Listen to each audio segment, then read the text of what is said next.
Hello friends, welcome to Pebbles. நான் உங்கள் Gopi city பாளையம் சுதா. நம்ம இன்னைக்கு செய்ய போகிறது அண்ணாமலையாருக்கு நைவேத்தியமாக செய்கிறதுக்கு அவல் பொரி. தீபத்தன்னைக்கு என்னென்னா இந்த அவல் பொரி ரொம்ப ஃபேமஸ். அதாவது எல்லாருமே என்னென்னா நைவேத்தியமாக செய்கிறதுக்கு இதை செஞ்சு சாப்பிடுவாங்க. நம்ம இன்றைக்கி அவல் பொரி எப்படி செய்ய போகிறோன்னா இதுக்கு ஒரு தேங்காய், பொட்டுக்கடலை, வேர்க்கடலை ஆட் பண்ணி செய்ய போகிறோம். இது கூட வெல்லம் தான் ஆட் பண்ணி செய்ய போகிறோம். வாங்க எப்படி செய்கிறதுன்னு பார்க்கலாம். கார்த்திகை அவல் பொரி எப்படி செய்கிறோங்கிறத பார்க்க போகிறோம். அவல் பொரிங்கிறது இதுதான். 3 கப் அளவுக்கு அவல் பொரி எடுத்துக்கலாம்.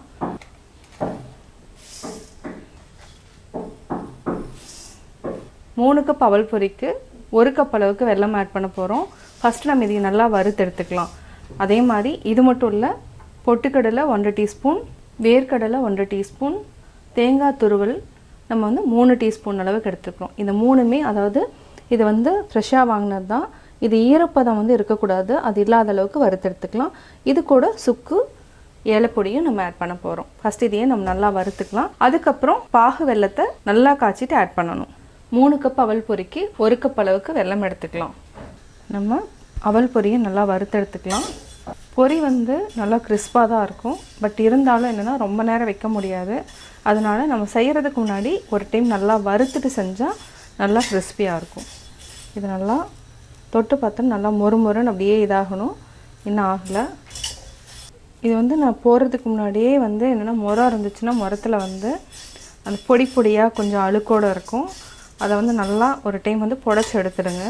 அவ்வளோதான் ஆயிடுச்சு. இப்போ மாற்றிக்கலாம்.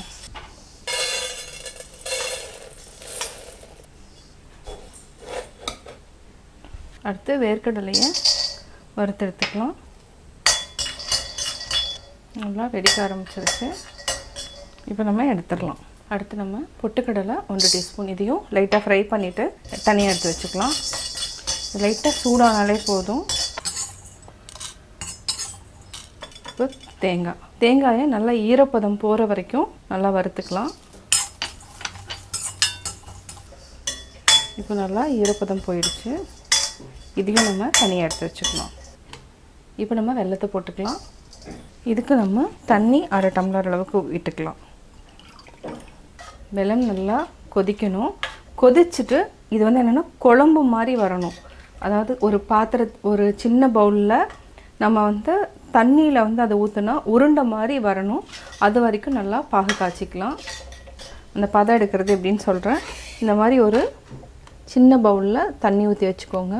இந்த வெல்லம் நல்லா கொதித்து குழம்பு மாதிரி வந்ததுக்கப்புறம் இதில் நம்ம ஊற்றணுன்னா, இந்த தண்ணியில் ஊற்றணுன்னா அது என்னென்னா அப்படியே நிற்கணும். உருண்டை மாதிரி வந்ததுன்னா அந்த பதம் கரெக்டான பதம்.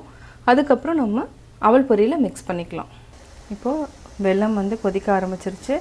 இது நல்லா நுர கட்டி வரும். இப்படி இன்னும் நல்லா கொதிச்சுட்டே இருக்கணும்.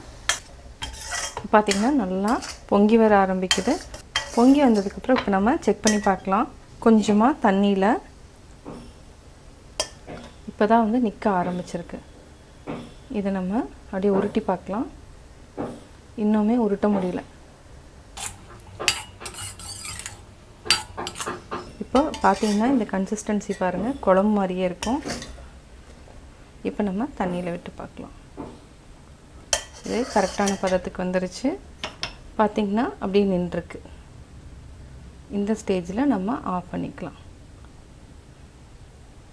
இப்போ தண்ணியை கீழே ஊற்றிட்டு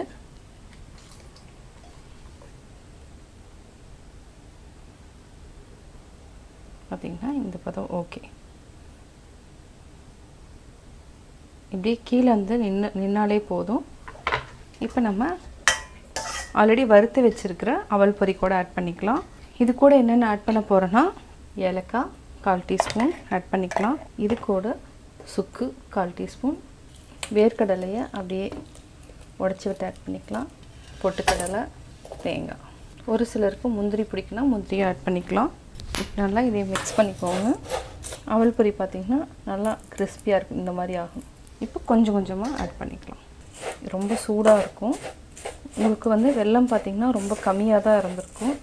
ஆனால் இது கரெக்டான அளவில் நம்ம எடுத்துருக்குறோம். அதாவது 3க்கு 1. ஒரு சிலர் உருண்டை பிடிப்பாங்க. நம்ம உருண்டை பிடிக்கிறது நம்மளுடைய இது தான். எல்லா வெள்ளை பாகையும் ஆட் பண்ணியாச்சு. சூடாக இருக்கிறதுனால டக்குன்னு பிடிக்க முடியாது. கொஞ்சம் லைட்டாக ஆறுனோனையும் பிடிச்சிடலாம். ஆறுனதுக்கப்புறம் உருண்டை பிடிக்கவே முடியாது.